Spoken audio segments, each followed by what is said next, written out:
Very well.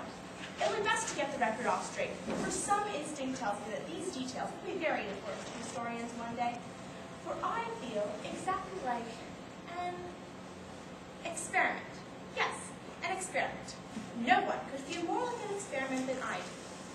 But if I am an experiment, am I the whole of it? This new creature with the hair and the, it's a good deal in a way. No, I think not. Though I am the main part of the experiment. The rest has its share in the matter. It's always following me about and hanging around. I don't like this. I'm not used to company. But is my position assured? Or do I have to watch it and take care of it?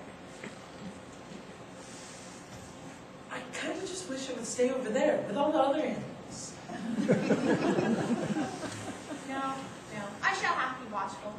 For some instinct tells me that these details will be very important to historians one day, and that eternal vigilance is the price of supremacy.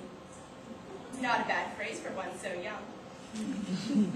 Maybe, if I keep a journal of my thoughts, it'll take my mind off that thing. Cloudy today, wind in the east. I think we shall have rain. And? Where did I get that word?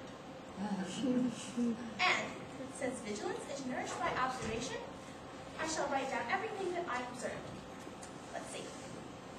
I observed that there are too many stars in some places, and not enough in others. Oh, and last night, the moon got loose and slid down out of the sky. A very great loss. Oh, I do love moons. They're so beautiful. I would never tire of looking at them. I wish there were 5 or 6. And I wish you would not talk. And stars are good too. Stars would look nice in my hair. But I don't suppose I can ever get any. Though they don't look it, they are very far off. I proved this fact last night when I tried to knock some down with a pole. And then I tried throwing claws at them until I was all tired out. But I never got even one star. It just talks and talks and talks. Does it ever stop? Well, I've been examining the Great Waterfall. I think it is the finest thing on the estate. Someday soon, I'd like to dive off it. I followed the other experiment around yesterday afternoon to see what it made me for. Couldn't figure it out. It has frowsy hair and brown eyes. It has no hips and tapers like a carrot. Now when it stands, it spreads itself apart like a derrick. I think it may be architecture. Anyway, so I thought it was going to chase me. I thought it was only trying to get away. I've got it up the tree again. Privacy and silence. Is that so much to ask for? They returned the moon last night. I was so happy. But, then it slid down and fell out of the sky again. But there's no need to worry when one has neighbors like this. I'm sure they'll return it. I would love to send them some stars to show my appreciation. Or perhaps you don't care for such things. It has low taste and is not kind. Yesterday at twilight, it crept down out of the tree and was trying to catch little speckled fishes that play in the pool. Have you no heart? No compassion for those little creatures? Or are you simply designed and manufactured for such ungentle work? I had to throw claws at it to make it go up the tree and let them alone. But one of the claws took it to the back of the ear and confused language.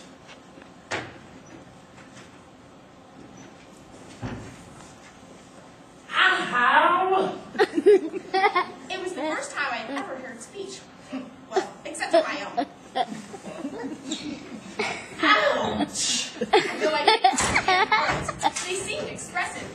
Oh, you can talk! Oh, I love to talk. I talk all day in my sleep.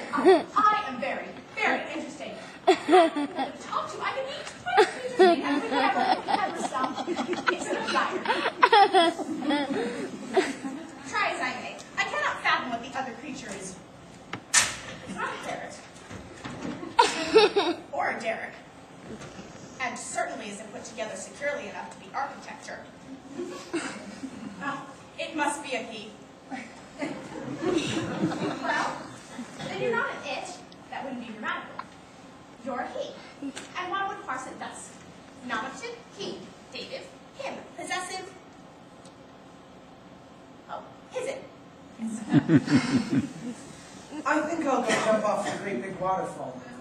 Oh, you mean Niagara Falls? Why Niagara Falls? Because it looks like Niagara Falls. That's no reason. That's mere waywardness and imbecility. The new creature names everything before I can even get in a protest. And always the same pretext is offered. It looks like the thing.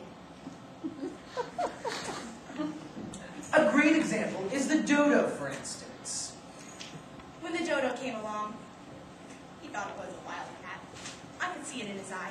But I saved him. I casually said, well, I do declare, if it isn't the dodo. Without seeming to be explaining anything, of course. How do you know it's a dodo? Because it looks like a dodo. The dodo will have to keep that name, no doubt. It worries me to fret about it, and does no good anyway. Though I thought that he was maybe a little bit piqued at me for knowing the creature when he didn't. I could tell he admired me.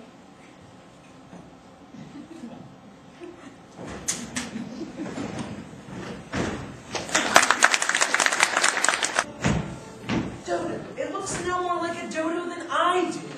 And look, there's the giraffe. Why giraffe? Because it looks... But why does it look like a giraffe? Because it has a long neck. I get no chance to name anything. I'm not reflecting for a moment. I just seem to know what the animal is by its shape and the way it acts. All right, then. What am I? Well, you're not a dodo. Thanks. And you aren't architecture. What's that? A place to live. Oh. But you are a he, which makes you a man. Yes, you're a man. I knew that.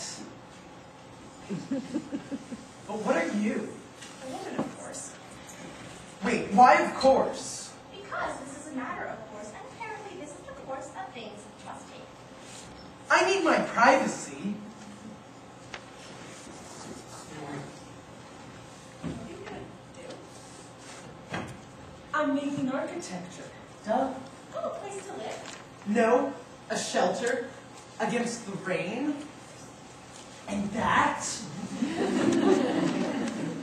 Well, at least we're getting better acquainted, which shows that he does like to have me around. And I study to be useful to him in every way that I can, as to increase his regard. I'm used to sounds more or less distant from me, and I'd like to keep it that way. Noises that intrude my solitude offend my ear. Niagara Falls Park. What? I've just thought of a name for this place. Niagara Falls Park. I had a name for this place, and it was pretty and musical. I say it's the Garden of Eden. No, not the Garden of Eden. Besides, this place doesn't even look like a garden. It's all rocks and trees and scenery. It looks like a park. Well, it is very high-handed of you not consulting me in such an important matter as naming the great estate. I don't know anything about real estate. All I know is that this does not look like anything but a park. Privately, but no longer publicly, I shall still call it the Garden of Eden. We get some keep off the grass signs. Yeah. My life is not as happy as it once was.